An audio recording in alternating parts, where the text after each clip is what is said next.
vocês? Me chamo Anderson Teixeira e estamos aqui em mais um vídeo.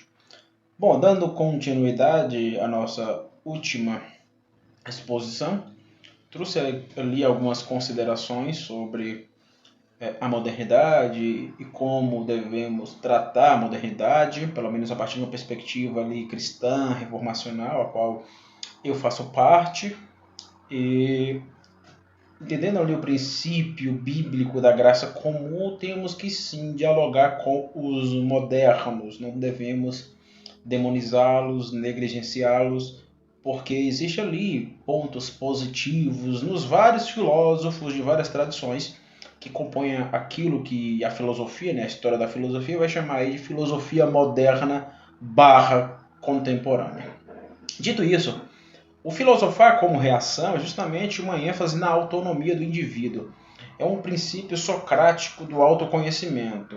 Quando Sócrates observou no oráculo de Delfos o mantra "conheça-te a ti mesmo", ele percebeu que de fato é muito importante essa antropologização filosófica, tanto que Sócrates vai inaugurar um modo de fazer filosofia diferente daquilo que se estava fazendo ou que estava sendo feito ali na Grécia, ali no contexto grego, que era justamente a ênfase na physis, na natureza, a busca pelos princípios arquétipos, a busca pelos princípios, vamos dizer, cosmonômicos ou cosmogônicos, que fundamentava a realidade para além de uma explicação mítica, para além de uma explicação, vamos dizer, transcendental. Então, os filósofos pré-socráticos olharam para a realidade, que quis explicar a realidade por meio de explicações que se encontram na própria realidade.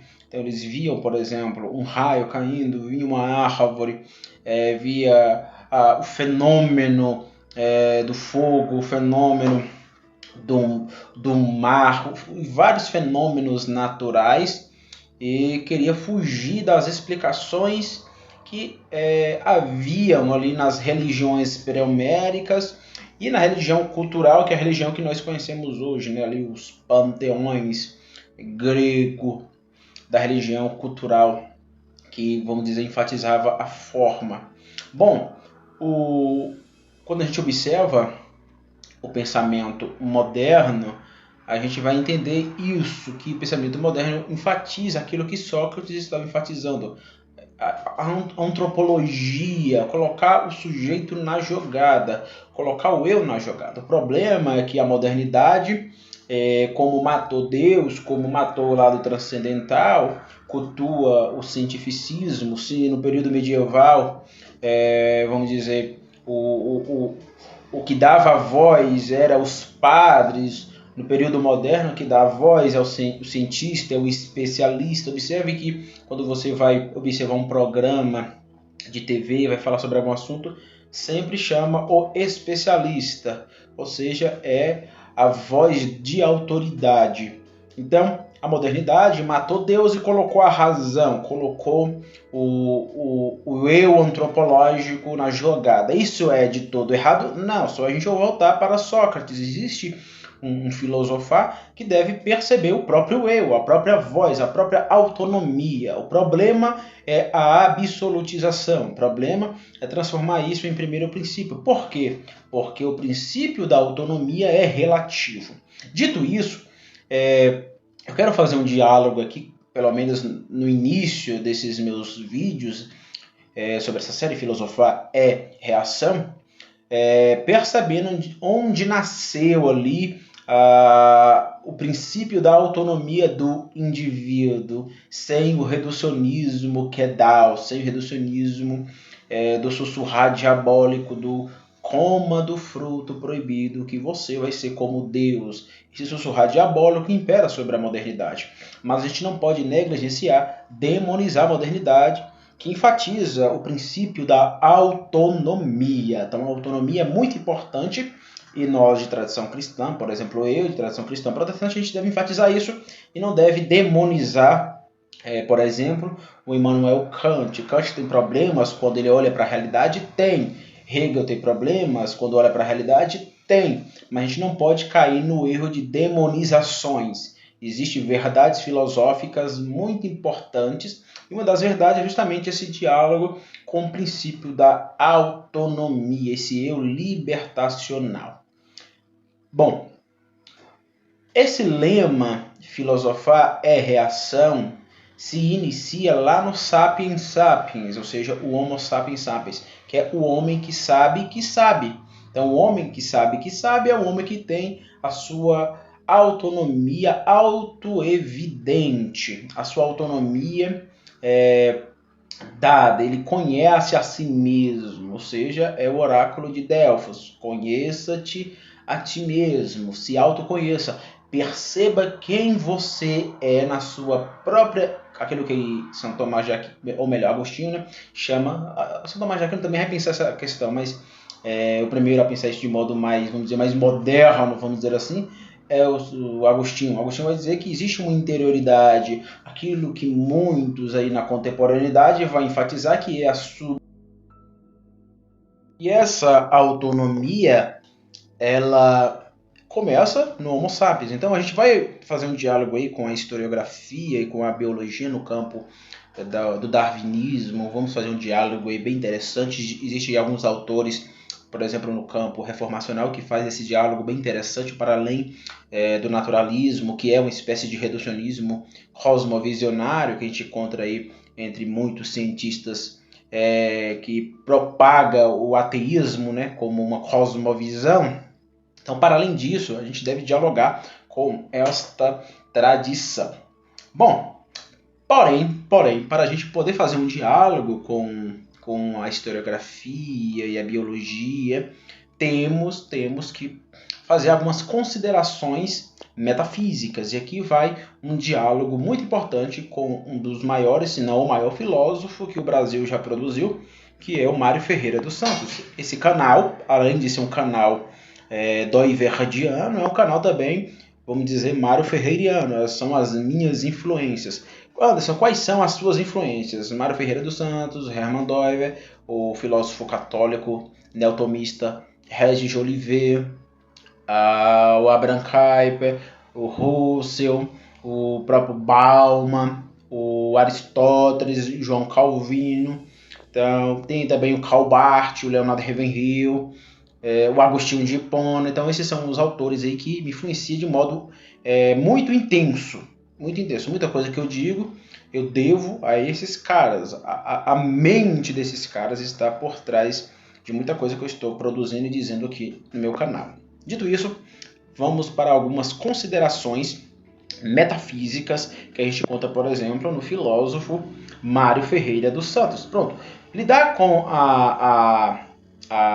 o tema, né, da evolução, o tema do evolucionismo, querendo ou não, devemos colocar em debate, colocar sobre a mesa a metafísica. Temos que colocar sobre a mesa essas questões que são de muita importância para nós. Porque, por exemplo, houve lá a teoria do Big Bang, né? Ou que segundo essa teoria houve uma grande explosão, e essa grande explosão gerou toda a harmonia cósmica no universo. Bom, isso é importante porque a gente acaba adentrando a temas metafísicos. E lidar com essa teoria, por exemplo, do Big Bang é adentrar justamente um princípio elementar, que é o nada. Muito provavelmente você já ouviu falar sobre essas teorias do nada. Na própria teologia se usa as expressões que Deus criou tudo ex nihilo, isto é, Deus criou tudo do nada. Mas que nada, Anderson? Quando a gente usa essas expressões, muitos teólogos, quando usa essa expressão que Deus criou tudo ex nihilo, que Deus criou tudo do nada, que tipo de nada? Bom, para nos ajudar, há um filósofo, como eu tinha dito, Mário Ferreira dos Santos, que trabalha nesse livro aí, um livro muito bom, pelo menos essa edição, finalmente trataram de publicar um livro à altura do Mário, a nível estético, a diagramação, a capa do livro, então está sensacional. Tá sensacional. Então, esse livro, e além do conteúdo, que é o mais importante, né? Nesse livro, o Mário vai partir de alguns princípios apodídicos, elementares, juízos axiomáticos, muito importante no seu filosofar. E nesse livro, ele vai tratar em um capítulo que ele batizou de o tema Domeon, onde ele vai construir ali um quadrante sobre o nada. Isto é, existe 2 nadas positivantes e 2 nadas negativantes. Como você pode ver aí no slide, né? O nada, que é um grande absurdo negativante, é o nihilum, que é o nada absoluto. O nada absoluto. O nada relativo positivante é um nada que está aí na realidade. Por exemplo, quando a gente observa aquilo que o Hermann Doiver chama de aspecto, é uma lei da realidade natural, né? Aspecto modal espacial, a gente observa que no espaço existe nadas relativos. Vou usar um exemplo. Eu estou aqui com a minha garrafa, vou pegá-la aqui, a minha garrafa de café. Ela está com café aqui, neste momento, eu estou tomando. Daqui a pouco ela vai acabar, porque eu vou beber no café, vou tomar esse café vai deixar de estar naquele local, vamos dizer aqui, naquele espaço que ela está agora, ou seja, existe um nada ali relativo. O Mário vai usar a expressão da ausência. Então, lidar com nada é lidar com ausências o tempo todo. Então, quando a gente olha, né, eu e você olhamos para a realidade nas suas latências, e tudo aquilo que a gente percebe possui latências, onde a gente afirma, lembra lá do filosofar como uma ação de submissão, onde eu construo lá os 5 princípios, o eu da afirmação, o eu da negação, que é uma questão do inconsciente, o eu da querição, é aquilo que eu quero, o eu da não querição, que é aquilo que conscientemente eu não quero, o eu, e tem o eu da imaginação, que é o ponto elementar ali, né? Mas veja que lidar com o eu da querição e não querição, lidar com o eu da negação, que afirma, é lidar justamente com essa realidade latente, onde, pelo discurso mitopoético, eu faço uso das possibilidades do mundo aí. E essas possibilidades do mundo aí se apresentam dentro de uma latência reverberando. Então, tudo que está se apresentando a mim, em várias latências oriunda dentro daquele ser. Está dentro daquele ser essas latências.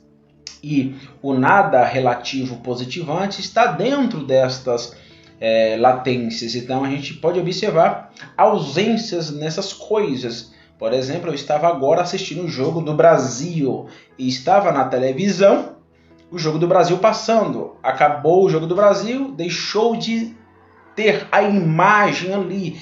Tem uma ausência do jogo do Brasil ali. Eu estou sentado numa cadeira aqui no meu trabalho. Amanhã, às 7 horas, eu não estarei mais sentado aqui. Levantarei e irei embora.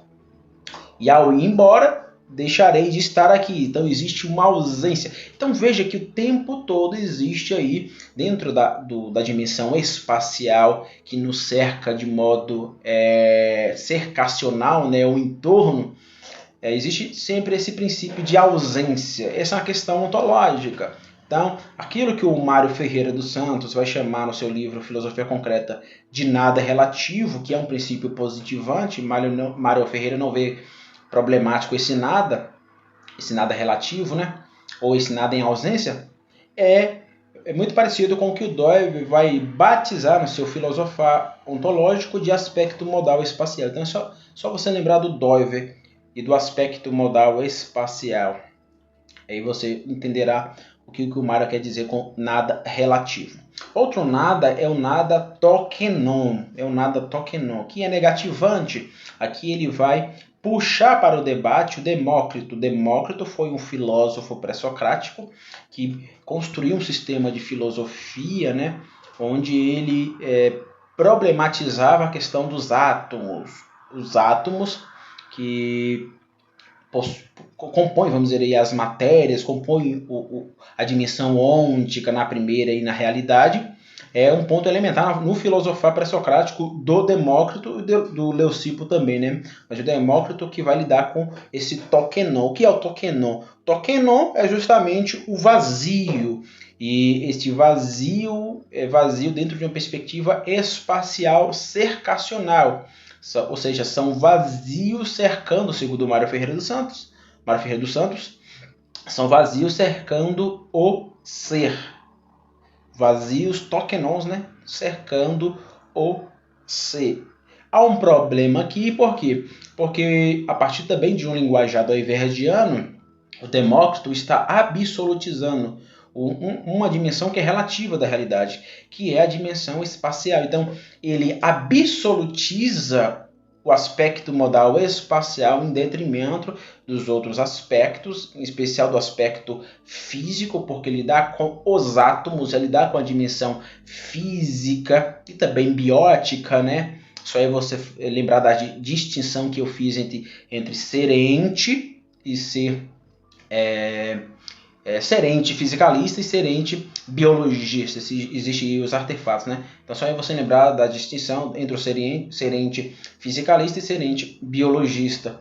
Então, ele absolutiza o aspecto modal espacial, olhando ali para os átomos e dizendo que o vazio cerca seres. Então isso é problemático também. Por quê? No linguajar doiverdiano, há uma absolutização de uma questão, de uma norma, de uma modalidade escalonada que é relativa, não pode ser absolutizada. E por fim, que é o tema que vai dar embasamento para o meu processo de diálogo com a historiografia e com a biologia, que é o tema do meon, que é o nada não ser ou não ente.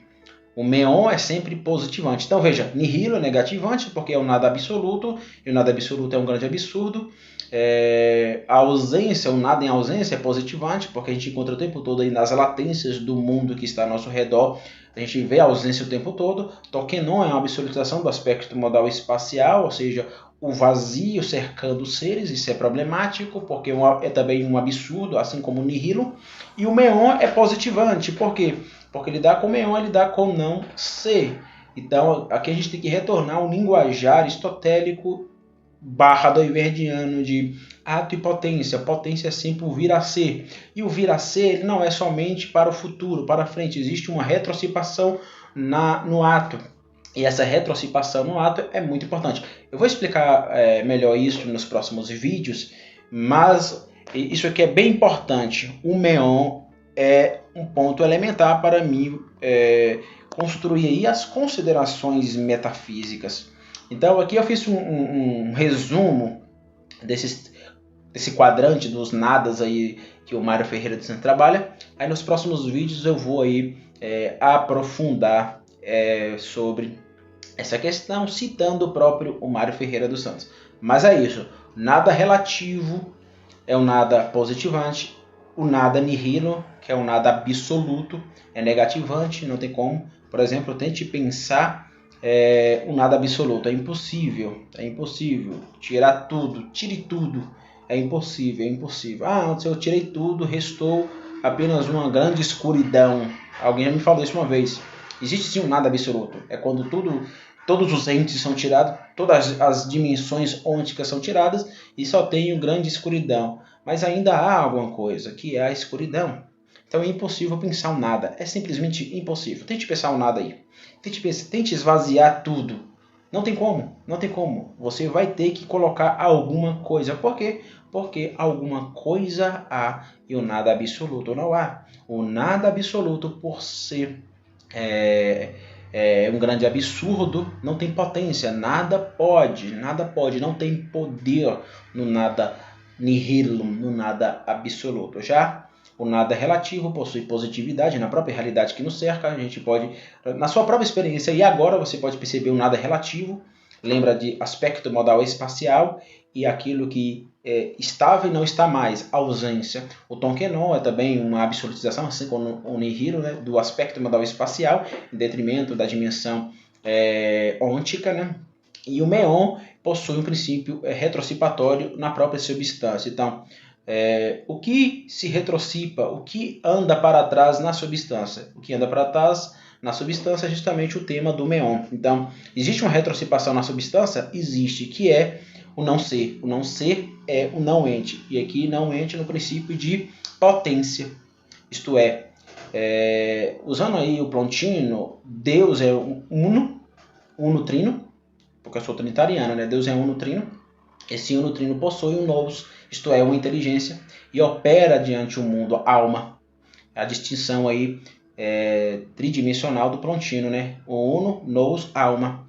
Então, até os gnósticos vão usar essa construção para fazer a distinção dualítica do dois deuses, né? O deus Demiurgo, que teve acesso ao nous desse uno para criar um mundo mal. Então, existe aí os dois deuses, né? Isso é problemático, mas eu não vou entrar nesse tema. Mas quando a gente olha para a substância em retrocipação, temos o meon, isto é, o não ente. O não ente é não ente como uma potência. E essa potência é uma potência na mente de Deus. Porque a criação sempre existiu e é eterna. Porque Deus sempre existiu. E se Deus sempre existiu, Deus é uma grande inteligência trina. Essa grande inteligência trina nos possuía ali na sua, vamos dizer, na mente divina, sempre teve a criação lá. A criação sempre estava com Deus. A criação sempre estava em potência na mente de Deus.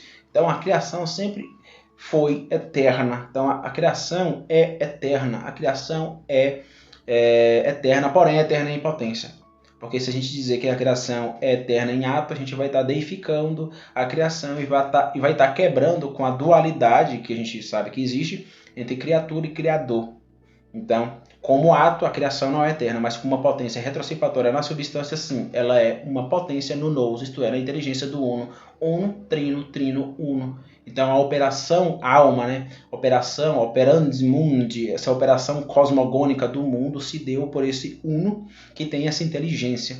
E aqui os gnósticos vão fazer a sua interpretação e vai demonizar a realidade, né? O grande problema do gnosticismo é, esse é o nome do monstro que tem na mitologia, que tem várias cabeças. O gnosticismo é como esse grande monstro, tem várias cabeças, então é impossível você refutar o gnosticismo porque ele se multifaceta em várias tradições, religiões, filosofias, etc. Mas o grande problema do gnosticismo, que é o núcleo central que tem em todas as tradições gnósticas, é justamente a demonização da realidade, que esse Deus mau, esse demiurgo, teve acesso a esse uno e criou esse mundo mal. Então ele faz a distinção entre dois deuses, o Deus bom e Deus mau. Os próprios gnósticos ali na patrística vão fazer essa distinção. Ou seja, o Deus do Antigo Testamento é um Deus mau, é um demiurgo. E o Deus novo é um Deus bom. Então existe essa distinção até no cristianismo, né? Mas eu não vou entrar nesse tema aqui, que é outra coisa, é outra questão. O tema base aqui é justamente isso. O nada possui um quadrante. O nada possui 4 características. E no próximo episódio a gente vai continuar abordando aí algumas teses da filosofia do Mário, filosofia concreta, como você pode ver, né? Então vamos dar uma aprofundada na tese 1, tese 9, tese 2, tese 4 e começar a citar aí o nosso filósofo brasileiro Mário Ferreira dos Santos. Então, muito obrigado, até o próximo episódio.